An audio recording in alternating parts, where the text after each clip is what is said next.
Je suis rendu à 80% de réalisation de ma short story, un chiffre relativement arbitraire, mais à mon avis fait quand même du sens. Par contre, je me suis un peu menti à moi-même dans le sens que je pensais que ce 80%-là était peut-être plus gros que réel, dans le sens où, là, je me disais, il me reste grosso modo juste le test du souffle à faire, que je suis en train de faire, qui grosso modo est de lire à haute voix son texte avec différents critères. Je cherchais un petit peu là, des nouvelles idées de vidéos, parce que c'est un peu ça l'objectif aussi de la chaîne, là, tester des choses. Puis je suis retombé sur le world building. Puis ça m'a vraiment, ça m'a rentré dedans comme une tonne de briques parce que ça m'a rappelé ma plus grande peur jusqu'à un certain point. Puis cette plus grande peur-là, ça risque d'être le 90 à 100%. Puis cette plus grande peur-là, en écoutant au gym hier le cours numéro 1 de World Building de Sanderson à l'université, il a mis un concept dessus, puis c'est le World Building Disease. Puis après avoir écouté la vidéo, ça m'a rappelé un choix que j'ai fait au début qui, en gros, était de ne pas suivre mon instinct. Mon instinct me disait de ne pas suivre mon instinct, qui était de commencer en planifiant trop l'écriture. Parce que c'est quoi le World Building Disease? Simplement, là, c'est quand tu te mets à surplanifier, rechercher, écrire sur ton monde, les différentes composantes. Tu es rendu à faire une espèce de doctorat sur chacune des composantes. On prend pour exemple souvent Tolkien qui a créé des langues, puis qui a une formation de philologue. Tu peux faire ça pour chacune des composantes de ton monde. Fait que c'est vraiment un puits sans fin, absolument fascinant, stimulant, mais justement très, très, très dangereux.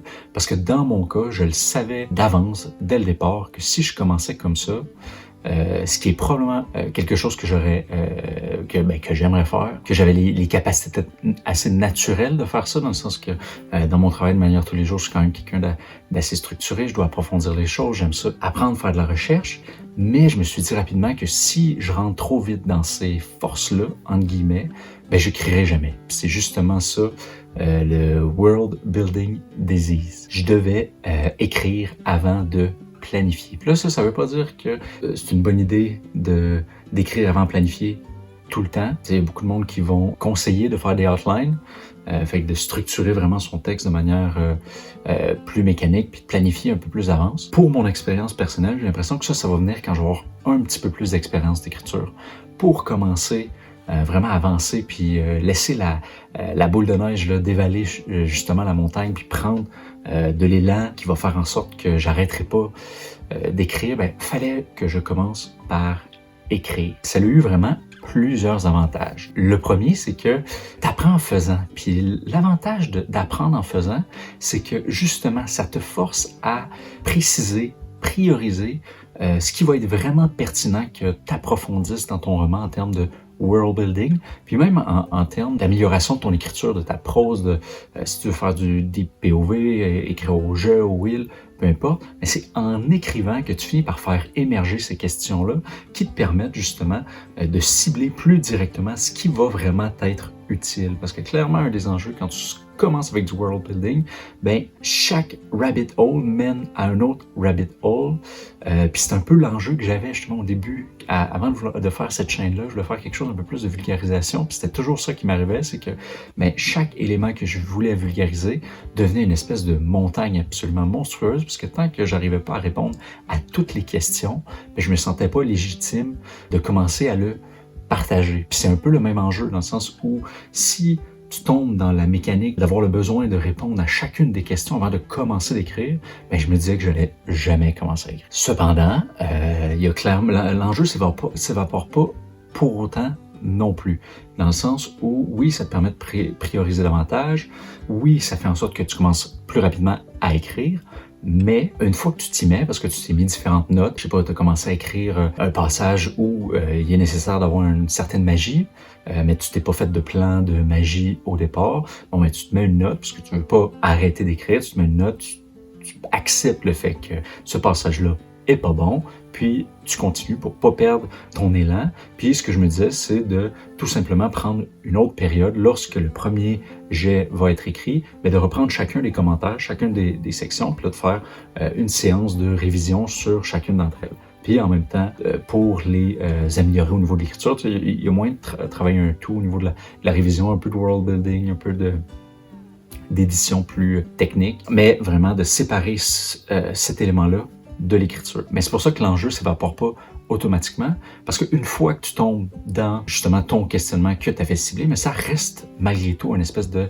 rabbit hole absolument infini. C'est là que je trouvais intéressant le cours de Brandon Sanderson, parce qu'il donnait beaucoup l'exemple de le classique iceberg là, du world building, où tu montrais seulement la pointe du iceberg, mais pour être capable de la montrer, qu'elle soit crédible, réaliste, il fallait une quantité monumentale de travail à l'intérieur, puis une intuition qui partage, puis je suis assez d'accord avec cette intuition-là, c'est que ton iceberg, ça doit être un fromage suisse jusqu'à un certain point. Il doit se tenir, mais si tu commences à remplir absolument tous les trous, tu n'écriras jamais ou pas assez pour publier de manière un minimum régulier, puis ultimement, ton objectif, ça reste d'écrire. À moins que l'objectif devienne de faire du world building pour du world building. Puis ça, il y a des super bonnes chaînes là-dessus, vraiment, vraiment intéressantes. Là. Même des gens qui font des cartes à la main. C'est malade. Mais c'est là qu'il faut faire un choix sur notre objectif. Donc, pour m'aider de ce côté-là, j'ai pas le choix de me mettre un espèce de timer limitatif là, en me disant que justement en ce moment là, je veux revoir une scène de combat qui intègre la magie. J'ai pensé à la façon de la réaliser, puis aussi super important, c'est que tout ce côté-là de réflexion à ta mécanique de magie ou les éléments que tu trouves importants d'intégrer dans ton monde au niveau économique, social, peu importe, c'est le genre d'affaire que tu finis par réfléchir dans l'autobus, dans la douche, un peu partout.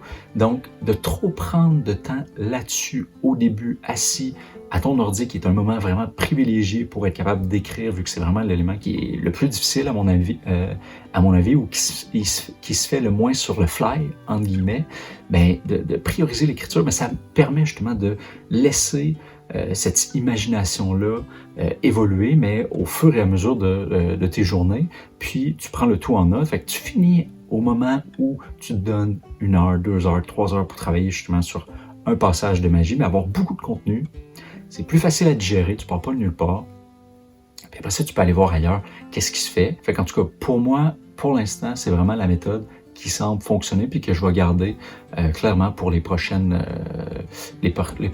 short stories également. Donc voilà, je vais devoir affronter ma bête noire dans 10%. Je sais pas combien ça va prendre de temps à me rendre jusque-là, mais justement, c'est intéressant de voir que finalement, un élément qu'on peut absolument mettre au début de notre parcours d'écrivain, intuitivement, moi, j'avais besoin de le mettre à la toute fin, parce que j'aime commencer avec ce qui est plus difficile, parce que c'est ça qui va demander le plus de pratique. Puis une fois que ça va bien, ça va nourrir aussi le volet qui est un peu plus facile. Ça vient le cadrer. Fait que, en tout cas, cette mécanique-là, je la trouve vraiment bien. Puis je pense que justement avec le test du souffle, tout ce qui est volet écriture plus technique va être grosso modo fait. Fait que je vais pouvoir me faire du fun avec le world building. Puis je me disais en même temps qu'il y a tellement de contenu autour de ça que je risque d'en faire quand même une couple de vidéos, puis voir si je trouve ça quand même, si je trouve ça intéressant, puis peut-être pousser un peu plus de ce côté-là. Donc, une fois que ça s'est dit, j'ai quand même un peu peur dans le sens que on dirait que ça va finir par être, je me suis rendu à 90% de l'écriture de ma short story, mais un peu comme un téléchargement là, d'un logiciel. Le dernier pourcent là, va être aussi long que tout le reste qui vient avant. Fait que je vais essayer que ça n'arrive pas. Puis je vous dirai si j'ai réussi ou non. Puis sinon, encore une fois, un énorme merci d'avoir été là cette semaine. Donc, on se revoit la semaine prochaine. On lâche pas. Vive les projets. Ciao!